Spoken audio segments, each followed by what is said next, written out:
Cuando no evitas aglomeraciones, hay una muerte. Usar mascarillas salva vidas. Que no sea tu culpa. Alcaldía de Guayaquil. Autorización número 0153, CNE, Elecciones Generales 2021. Somos Accotrans, su solución de transporte y logística. Contamos con 20.000 metros cuadrados en el kilómetro 23,5 de la vía perimetral, punto estratégico de la ciudad.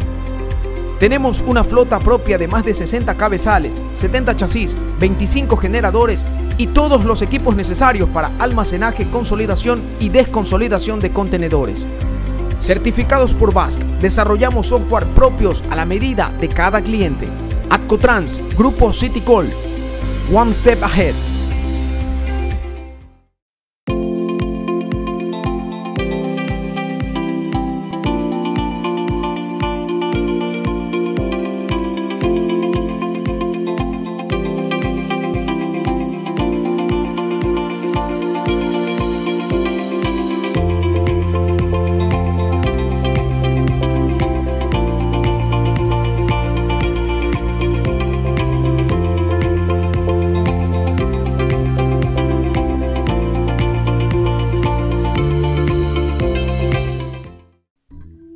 Muy buenos días, buenas tardes, buenas noches a la hora y en el lugar en que nos sintonices.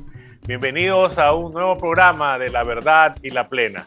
Hoy con un amigo muy especial, un consultor, nuestro querido ingeniero Héctor Iván Rodríguez, con quien vamos a conversar sobre la verdad y la plena, no solo de Héctor Iván, sino de la verdad y la plena de la política latinoamericana, ya que tengo el honor de conocerlo ya por muchos años, y sobre todo pues cuando le ha tocado asesorar o estar dentro de la consultoría de algún personaje de nuestra política nacional. Pero el hombre pues ha recorrido ya varias veces casi todos los países de Latinoamérica y vamos a conversar sobre él.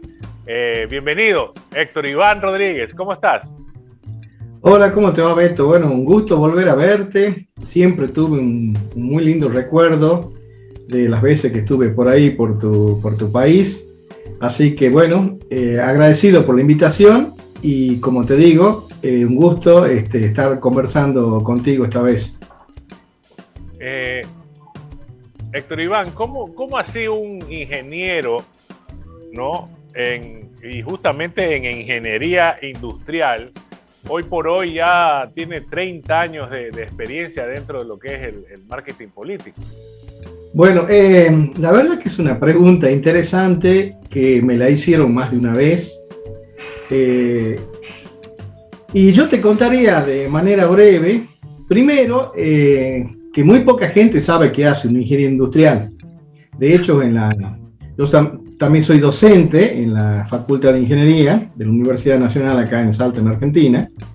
Y cuando nos toca darle la charla a los alumnos ingresantes, y en el caso particular mío, que me toca contarle qué hace un ingeniero industrial, se hace un poco complicado porque te voy a confesar, yo ingresé a la carrera de ingeniero industrial más tentado por la lectura del plan de estudio, de lo abarcativa que era, pero de verdad no tenía claro tampoco para qué hacía un ingeniero industrial. De hecho, yo estaba en cuarto año y todavía alguien me preguntaba, ¿y qué hace un ingeniero industrial? Y se me dificultaba contestarle. Hoy en día ya la tengo más clara la cuestión.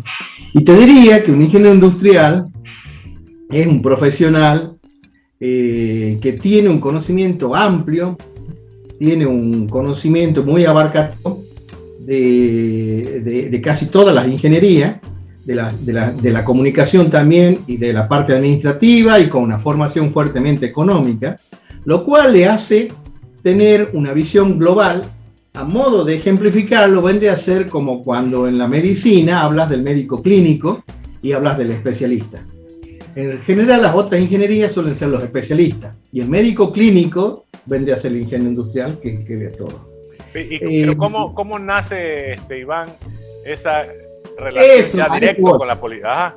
Ahí, a eso voy. Bueno, en esa visión amplia que tiene, una de las funciones del ingeniero industrial es integrar equipo y coordinarlo a todos para abordar y dar solución a un problema. No hay dos ingenieros industriales prácticamente que hagan lo mismo. O sea, te reto a que preguntes a varios y le digas a qué se dedican. Bueno, y a mí me llevó a la parte de la política porque yo me especialicé en lo que es estadística. Entonces ahí empecé a hacer todo lo que serían los estudios de mercado y orientando esos estudios de mercado básicamente a la investigación de las causas, a encontrar cuáles son las variables que podrían estar explicando o podrían estar correlacionadas con ciertos efectos que eran de interés para la industria, para la empresa, para una administración, y ahí empecé a tomar contacto con una gestión de un gobierno acá en Argentina, donde necesitaba conocer cuáles eran las causas, por lo cual, mira cómo empezó la cosa, por lo cual las personas no se vacunaban. Había un programa de vacunación y el gobierno sostenía que había una campaña deficitaria y las personas no se estaban vacunando y por esa razón estaba fracasando el plan. Bueno, la investigación llevó a que no era cierto, que había en realidad otro problema, que era en realidad de mal manejo de las heladeras, de la cadena de frío, y no se vacunaba, pero se estaba inyectando agua, se puede decir, porque las dosis estaban fuera de rango de temperatura. Eso fue el contacto que empecé a tener con la parte política. Y de ahí me llevó a tomar, haber encontrado esta solución. Empezaron cada vez a consultarme más sobre cuestiones relacionadas a la gestión de gobierno y hasta que llegaron unas elecciones. En esas elecciones, aplicando conocimientos estadísticos, podíamos ver, y ya había visto yo que se usaban mucho los pronósticos. Y el pronóstico era más, basado en las encuestas, que no era otra cosa que aplicar la estadística para cuantificar un posible resultado. Bueno, me fue muy bien con eso. Lo único que hice fue aplicar correctamente las herramientas estadísticas y eso terminó llevando a que conozca en algún momento a Carlos Escalante, que estuvo contigo en uno de tus programas, del Centro de Gerencia Política, quien nos invitó a uno de sus seminarios en Miami y fuimos una vez como oyentes, como espectadores, y después ahí tomando contacto con él le comentamos que estábamos junto con Julio Pisetti, que era mi socio en ese momento, que teníamos estudios que habíamos hecho en nuestro país que podíamos ponerlo a consideración del centro si les interesaban, porque tenían que ver con esa gestión política que promocionaba el centro. Bueno, llevamos los estudios, les interesó mucho las cosas que vio que habíamos hecho y nos dio un lugar para presentar en el seminario en Miami, hace muchos años atrás. Así que, eso fue un seminario bueno para nosotros. Eso nos llevó a que nos hagan muchas consultas, nos volvieron a invitar, y gracias a eso agarramos nuestra primera campaña, que fue en el año 99, que para las elecciones del Partido Colorado en Paraguay. Entonces nos contrataron ahí del sector empresario para hacer todos los estudios políticos, y ahí incluso estuvimos trabajando con Rand Murphy en Paraguay, o sea, trabajamos prácticamente dos años y medio en esa campaña. Y bueno, eso también fueron casos que presentamos en los distintos seminarios. Luego de eso, tuvimos la suerte que nos contactaron para una campaña en el año 2003 en México, donde había elecciones legislativas. Recuerdo, de presidente estaba el presidente Fox, y había que manejar 300 campañas simultáneas legislativas en todo el país. Entonces, ellos tenían recabada toda esa información, pero como nosotros decimos acá cuando damos una clase, ¿no? O sea, tener los datos no es tener información, o sea, información tenés cuando podés reducir tu incertidumbre, es decir, sabes qué va a hacer. Bueno, se tenía todo eso, pero no se sabía qué hacer. O sea prácticamente en tus inicios, Iván, estamos hablando de 300 campañas simultáneas debido al proceso eleccionario de México en el 2003. Exactamente, y tuvimos que manejar 300 campañas porque, como te digo, Beto, estaba la información, me acuerdo que le llamaban la mega encuesta, y era una encuesta que habían relevado ellos de 300.000 casos, la cantidad, o sea, se tenía información de todo, o sea, los datos, pero no sabían qué hacer, porque tenían tantos datos procesados, y me acuerdo que me llevaron a una habitación que era forrada como una biblioteca, de bibliorato, donde cada bibliorato era la descripción completa de un municipio. Pero era tanta la información que no sabían qué hacer, estaban, digamos que empantanados en la información. Bueno, ahí fue lo de aplicar técnicas multivariadas para justamente separar, como decimos acá en Argentina, ¿no? La paja del trigo. Y de esa manera tener claridad y agrupar, decir, este conjunto de municipios tiene este perfil, por lo tanto la campaña, el mensaje adecuado que más ajusta es este. Para este otro grupo este otro y para este otro grupo este otro. Esos fueron uno de los primeros inicios. Y bueno, o sea que de a ahí... la larga, Iván, aquí nos has aportado con dos cosas interesantes, ¿no? Hay mucha gente que estudia política, que estudia marketing política, que estudia diplomacia, que nos sintonizan. Y yo creo que aquí has aportado una visión interesante, ¿no? Porque por un lado, todavía tenemos un grupo objetivo que lamentablemente no hace investigación. Y hay otros que lo hacen, pero que no saben qué hacer con esa información que tienen. Bueno, así es, mira, como te digo, una de las claves para comprender esto, y es una deformación profesional que he observado recurrentemente, es creer que por presentar un informe lleno de gráficos muy bonito y abultado, se presenta información. Y eso no es presentar información. Información se presenta cuando se reduce el grado de incertidumbre, es decir, cuando lo que presentas te da claridad para tomar decisiones y conocer cuál es el proceso y qué hacer. Y qué hacer según los distintos caminos que se decida, que se tome. Entonces, eso lleva a la estrategia. O sea, no se puede tener estrategia si no se tiene información. Y la información no es una medición. Porque también se suele confundir, y el mal de los políticos, siempre lo dijimos en los seminarios, el mal de los políticos realmente, cuando toman una encuesta, es corriendo, ¿vale? Lo que se fijan es mirar cuánto están, qué porcentaje tiene, y si ellos tienen más que la competencia, y por cuántos puntos, y se terminó para ellos. Está bien, porque eso es el interés de ellos, pero eso no es información, eso no es estrategia. Eso es una medición como un termómetro, una temperatura puntual. Claro, la gran mayoría de los clientes, lo que primero al menos te llegan a contratar es para que tú le digas si va a ganar o no va a ganar. Claro, y eso lo puede hacer relativamente cualquiera, porque tomando correctamente una muestra, el cálculo es relativamente sencillo. Lo más difícil es tomar bien la muestra. Los cálculos de herramientas estadísticas están. Un cálculo de un porcentaje no es nada complicado. Lo que sí da valor agregado es explicar esos porcentajes, encontrar cuáles son las relaciones y cuáles son las variables que explican que si sube un punto, baja un punto o se forma una imagen, a qué se debe. Y por lo general, una imagen positiva suele ser una condición necesaria pero no suficiente.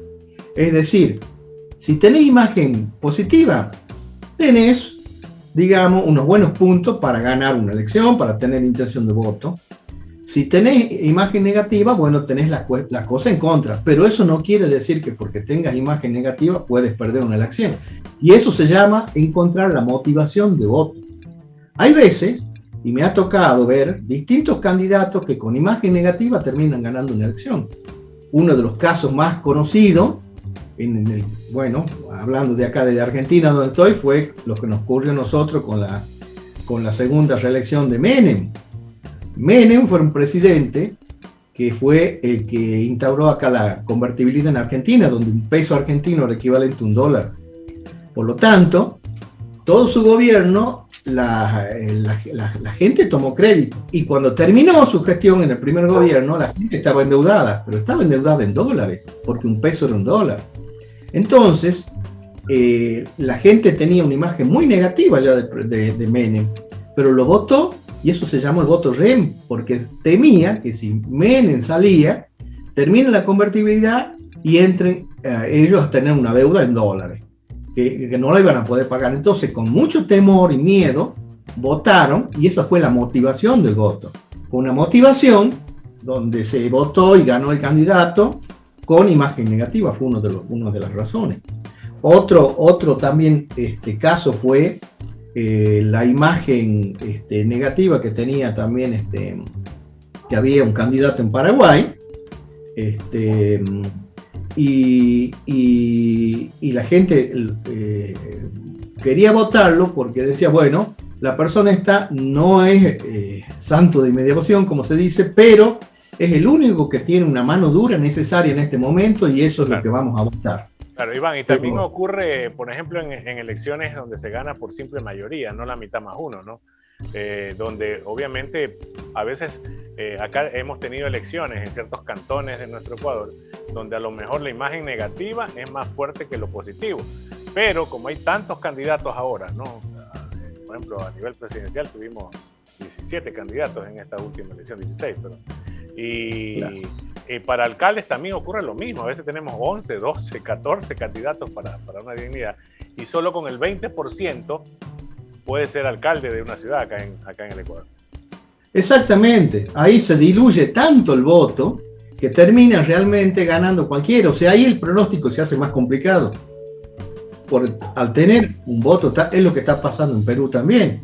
Tuvieron una elección ahora con una gran cantidad de candidatos, en donde realmente termina quedando un candidato menos sospechado en este balotaje que van ahora. Entonces, eso ocurre porque hay una dilución muy grande y porque ninguno capta, en realidad, ninguno capta lo suficiente como para formarse como un líder elegido por una mayoría significativa. Entonces, lo que ocurre cuando pasa eso es porque tenemos un electorado con un humor social muy negativo, con muchas decepciones, donde no ven esperanza en ningún candidato, y por lo tanto el proceso ese se tiende a parecer a un proceso aleatorio, donde es como que tiramos un dado, y un dado tiene seis valores para salir. Bueno, puede salir cualquiera de esos 6.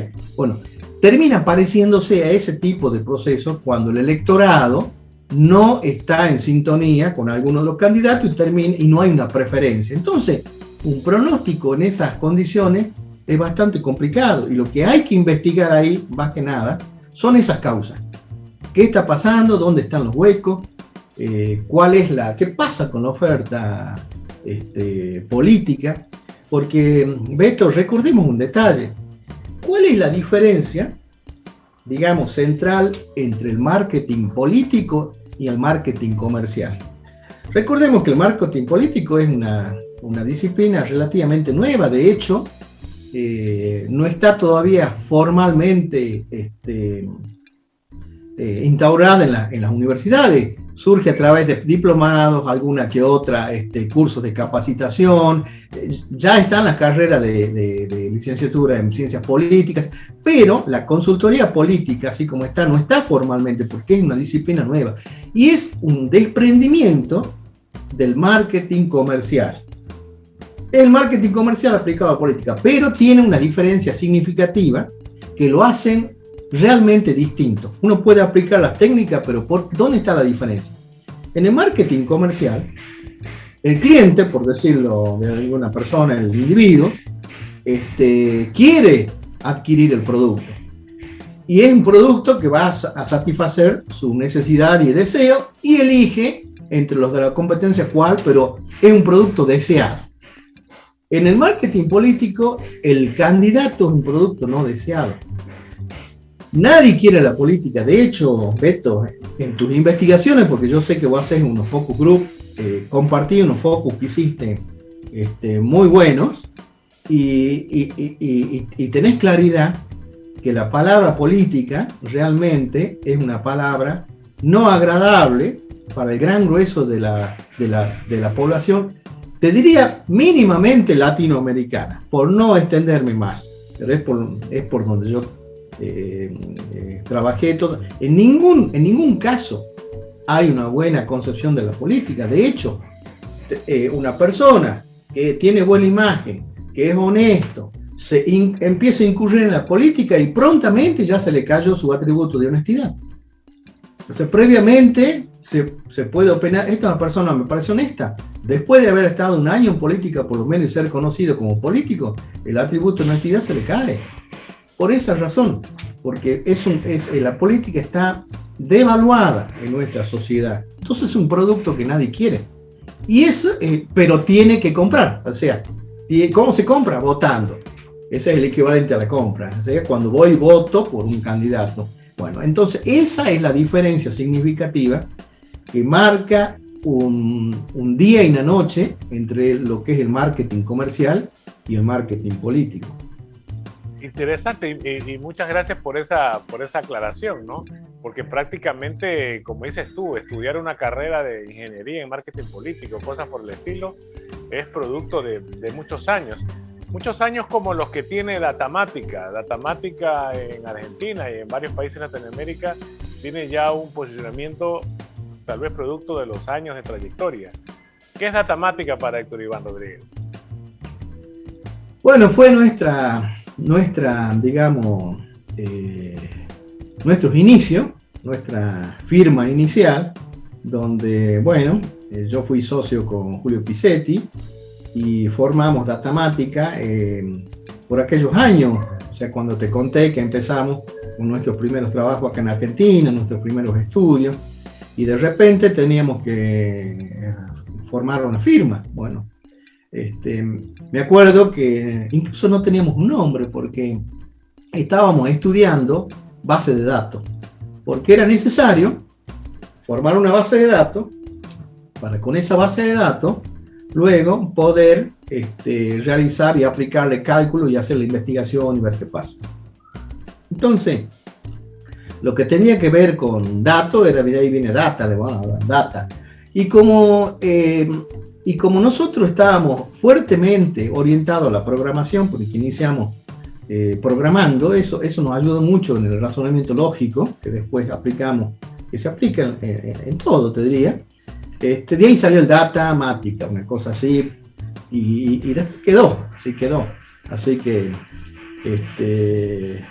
sí, recuerdo con cariño toda esa época. ¿Sigues en Datamática? ¿Cómo está el tema? Hoy en día no estamos en la sociedad, o sea, Julio se mueve independiente, yo también, pero sí mantenemos el vínculo, nos ayudamos cuando es posible, pero ya no digamos que no trabajamos juntos por una cuestión de tiempo también, una cuestión de diferentes visiones y preferencias que se va buscando. En el caso particular mío, yo estoy muy abocado también, dedico mucho tiempo a la vida universitaria. Yo me dedico, acá en Argentina prácticamente la actividad política mía es mínima, muy reducida, y yo se la dedico a la universidad. Yo soy secretario de Vinculación y Transferencia de la Facultad de Ingeniería, y en el exterior sigo viajando. Bueno, este año de pandemia no tuvimos todo encerrado, así que bueno, esa actividad se redujo al mínimo con entrevistas o con algún asesoramiento, compartiendo información a través de las redes, como ahora, a través del Zoom, una herramienta muy usada. Pero lo cotidiano es que por lo menos en el mes 2 veces estaba viajando, yendo a distintos lugares, y bueno, esa actividad que se fue dividiendo entre las preferencias que uno va buscando, bueno, te lleva a que a veces dividas y termines separando iniciando nuevos caminos, que ese es el proceso que estamos ahora. Así que acá en Ecuador, pues hemos tenido el gusto de trabajar por varias ocasiones en estos últimos, por lo menos 15 años, de lo que recuerdo. Así es. Y asumo yo que siempre estás en permanente contacto. ¿Cuál es tu visión, ¿no? Estamos prácticamente ante un nuevo gobierno 100%. ¿Cuáles son esas perspectivas desde tu análisis? Bueno, a mí me gustaría, para poder tener una mejor, digamos, reflexión, porque no lo vamos a decir un análisis, yo no quiero ser tan atrevido de opinar sobre el país, pero alguna reflexión de algunas cosas, me gustaría tener alguna información, haber hecho, desde la asunción ahora de las elecciones, yo no hice un nuevo estudio en lo que pasa en Ecuador. Te podría hablar un poco de lo que conozco de Ecuador, de lo que hicimos juntos, incluso en alguna oportunidad. Pero te diría que Ecuador brevemente me recuerda, no sé si se me fui o sigo. No, sigues. Perfecto, creía que se me había ido la pantalla. Me recuerdo un poco cuando en Argentina, para hacer un cuasi paralelismo, no del todo, pero en Argentina gana Macri, porque Macri le gana a la gestión kirchnerista. La gestión kirchnerista era muy afín a la gestión que ustedes tuvieron ahí con el presidente Correa. Y Macri le viene a ganar a la gestión kirchnerista y encuentra un país muy castigado. O sea, tampoco le vamos a echar la culpa a todo el gobierno anterior, sino ya viene una colección de gobiernos en un desempeño donde a lo largo de los años Argentina sufre una caída económica, una caída productiva, y se acentúa en la gestión anterior de Macri, que fue en el gobierno de Kirchner y de Cristina Kirchner, donde hubo mucha corrupción. De hecho, la vicepresidenta de hoy está procesada por actos de corrupción, y todo eso llevó a que Macri, el pueblo de una oportunidad. ¿Y cómo terminó la gestión? Bueno, Macri encontró un país complicado. En 4 años no se puede levantar un país. Si bien estuvo asesorando un compatriota tuyo, fue Durán Barba, el asesor de Macri, lo llevó bastante bien. A mi juicio, creo que le falta un poco. Que por cierto, entró a laborar también con Guillermo Lasso en esta segunda vuelta. En esa segunda vuelta, pero bueno, lo de Lasso ya estaba bastante cantado que iba a ser algo así, ¿no? Bueno, fíjate el paralelismo que hay, ¿sí? Hasta comparten el mismo tipo de asesor. Así ¿sí? es. ¿Sí? Entonces, yo creo que le faltó en la comunicación de Macri comunicar más cuál era el problema argentino. O sea, Macri no comunicaba, no estaba en los medios, o sea, salía escasamente y dejaba que la gente se imagine lo que quiera. Es decir, terminó formando una idea de una persona que no supo tener la capacidad de solucionar los problemas y por eso perdió de nuevo las elecciones y volvió al kirchnerismo. Entonces, yo creo que Ecuador debería ver un poco a lo que le pasó a Argentina, porque le puede pasar lo mismo. Creo que hay un cierto paralelismo en este momento con lo que le pasó a Argentina, con lo que nos está pasando. Y y ahora Ecuador, que tiene un nuevo gobierno que es parecido cuando nosotros tuvimos a Macri, que venía un poco a producir un cambio sobre esa época de ese tipo de gestión. Eso es un poco lo que, digamos, como un redondeo breve que te podría comentar. Lo cual es interesante, pero no deja de preocupar. Esperemos que los escenarios en general sean totalmente diferentes. Héctor Iván Rodríguez, ¿cómo está La Verdad y la Plena para el futuro de Héctor Iván? ¿Qué le espera? Bueno, ¿Cómo están las cosas? Años Sí, pandémicos. Bueno, te comento que como tu programa trae suerte, parece, porque dentro de 2 horas me toca ir a la vacunación, así que bueno, me van a poner la primera dosis. Así que espero que todo esto rápidamente, bueno, el mundo incluso salga de esta pandemia y se vuelva, yo no te diría, se vuelva a la normalidad, pero la normalidad va a venir con unos cambios, porque hay cosas que ya vienen para quedarse. Todo lo que es el movimiento innecesario, yo creo que se va a restringir. Todo lo que son procesos virtuales se van a acentuar, porque ese es el futuro. En la misma enseñanza, la enseñanza virtual es una herramienta importante porque llega a todos los rincones. Lo que hace falta es tener un dispositivo de conectividad que es mucho más, digamos, factible en términos prácticos y económicos, que un estudiante del interior remoto de cualquier país tenga que viajar a un centro, a una ciudad para asistir a una universidad, a un colegio. Entonces esas cosas deberían realmente producir un cambio mejor para los países. Van a depender de sus gobiernos. Los gobiernos son los que asignan realmente el destino de un país, y en cuanto capitalicen y prestan verdadera importancia a la educación. No se puede salir si no se invierte en educación. Y la forma de desarrollar un país, ya lo dijo Sábato, con su famoso triángulo de Sábato, es la cooperación conjunta entre el sector productivo, digamos empresario, el gobierno, que es el que pone las reglas del juego y ayuda, y genera las oportunidades, y las universidades y los centros digamos, culturales y centros educativos, que entregan el saber hacer y la cultura.